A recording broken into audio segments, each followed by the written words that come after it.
Hi, everyone.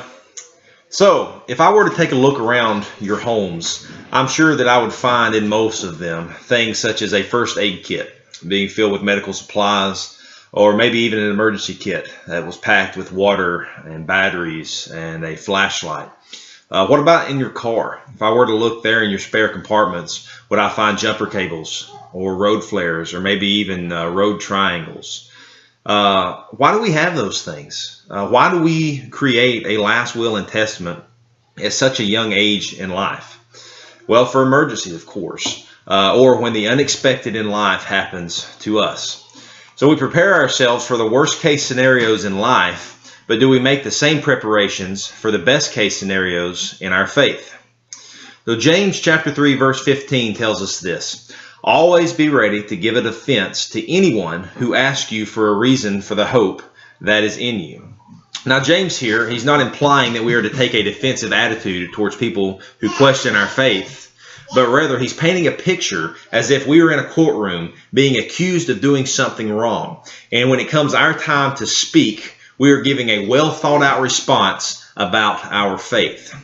So what is the best case scenario in our faith? Well, I would say that's when someone asks us about our faith.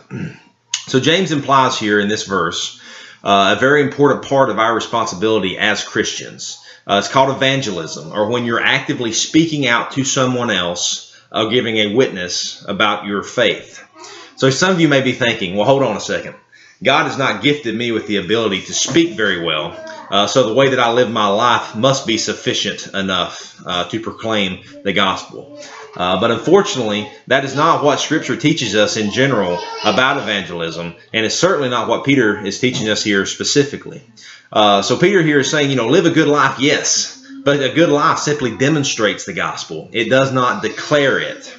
So we should never be taken off guard when asked about what makes us different or why things don't bother us the way that they do others. So I would leave you with this: taking action to prepare ourselves for the unexpected things in life is smart, but also failing to prepare ourselves for the expected is foolishness. So ask yourselves this: how prepared are you to demonstrate and declare and both convey and confess why you hold fast to the hope that we have in Jesus Christ?